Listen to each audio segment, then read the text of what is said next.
Hey everyone, how's it going? My name is Diego, and today I'm going to be reviewing director Jordan Peele's third film, Nope. It was released July 22nd, 2022, and it follows OJ and Emerald Haywood as they attempt to capture footage of an alien over their Californian horse ranch. Before I hop into my review, please take a second to like and subscribe and hit the notification bell. I really appreciate it. This review will contain spoilers, so now's your chance to click away. Lastly, if there's something you want to see reviewed, leave a comment and I'll get to it. Thank you. We're hopping in 3, 2, 1. As stated, the main plot of the film follows OJ and Emerald, but there's a subplot I want to discuss first. Gordy's Home is a sitcom the film references several times. It revolves around a chimpanzee actor who fatally attacks his co-stars after being startled. The only survivor is Ricky Park, but he ends up traumatized. This plot is largely an interpretation of exploitation. In this instance, exploitation of animals. Oftentimes, we forget that animals are worthy of our respect and we underestimate them. This theme is further emphasized in the main plot. OJ and Emerald are experiencing financial troubles. They run the ranch alone after their father mysteriously passed away when a quarter fell from the sky and struck him. They were also fired from a commercial when one of their horses was startled and reacted violently. This scene parallels the subplot with Gordy. The crew wasn't respectful of the horse or OJ, and there were consequences. Because of their financial troubles, they sell some horses to Ricky Park. He now owns a theme park and has ulterior motives to purchase the Haywood ranch, but they don't concede. That night, they discover a UFO after their electricity fluctuates and their horses vanish. They begin a quest to capture the UFO on camera and receive some help setting up surveillance cameras. Unfortunately, their endeavors end in failure and endanger them. However, ultimately, the desire for wealth and fame motivates them to keep trying. During this time, we see that Ricky Park has known about the UFO's existence for several months. He believes he can coax it with a horse he purchased from OJ. Unfortunately, he makes the same mistakes as the producers of Gordy's Home. He views himself as greater than the alien and doesn't give it the respect it deserves. For trying to profit off the alien, he and everyone at the theme park are devoured by it. Back on the Haywood ranch, OJ and Emerald have enlisted help from Antlers Holst, a renowned cinematographer. With his help, they finally capture footage of the alien, but he destroys the footage when he lets himself be eaten by the alien. In a last-ditch effort, M kills the alien with a large balloon from Park's theme park. That was a weird sentence. Just before she killed the alien, she captured a picture of it as proof using an analog camera at the park. As stated earlier, the big theme in this movie is exploitation and disrespect for nature. The plot with OJ and Emerald emphasizes this theme. They become obsessed with exploiting the alien for wealth and fame, and they put themselves and many others in harm's way. Thankfully, they at least get a picture and can maybe profit from their troubles. Something that was interesting about the film was the alien. Playing off of common societal depictions, the alien appears as a saucer. It's only at the end of the film that it shows its true form, similar to a jellyfish.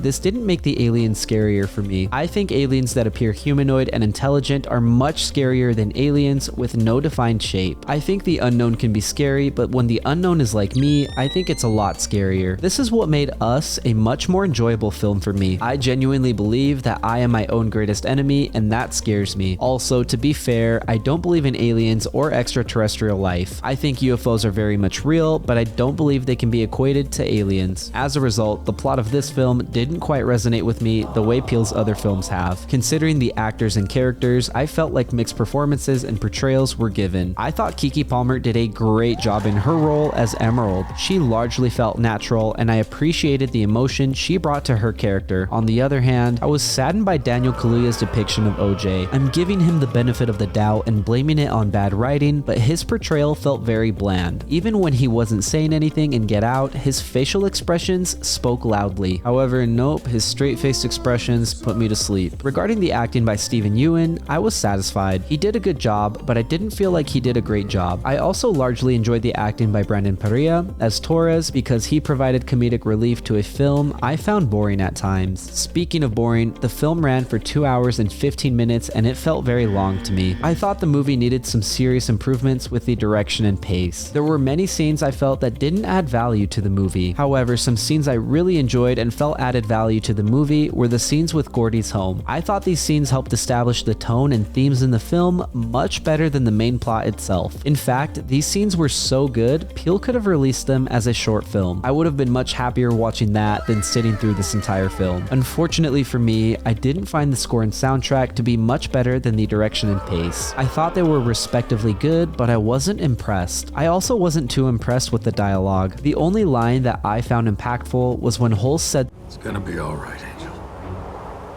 We don't deserve the impossible." I found this impactful because I believe that as humans, we don't deserve this planet and we need to treat it with more respect. I thought the cinematography for the film was good. There were a couple of shots that I enjoyed, but I wish there had been more. I also enjoyed the production design. It was nice seeing some behind the scenes on a Hollywood set, and the Haywood Ranch seemed great to me. Overall, I found the elements in this film worked well enough together to be considered good. However, I wasn't very impressed. I really enjoyed Peele's previous work, but I was often bored during this film. The plot was interesting, but it didn't resonate with me. Unfortunately, the acting wasn't to my expectations set by Peele's previous films. I also didn't find the score or soundtrack impressive. Wrapping up on positive notes, the production design was good. I also really enjoyed the themes the film emphasized. Lastly, I thought Keke Palmer did a great job with her role as Emerald. Because of all of this, I gave this movie a 6.9 out of 10. If you believe in aliens and find alien sightings interesting, this may be a much more enjoyable film for you than it was for me. Thank you for listening to my review of Nope. If you enjoyed the content, don't forget to leave a like and hit subscribe, or don't, you're only destroying my hopes, my dreams, my ambitions, and everything else. Just kidding. If you agree or disagree with me, let me know in the comments. I'd love to read what you have to say. Also, if you want me to review something, let me know and I'll get to it. Lastly, if you want to see some more from me, you can check out my vlogs linked up above or my podcast, Friends with Benefits. My name is Diego, and I'll see you next time.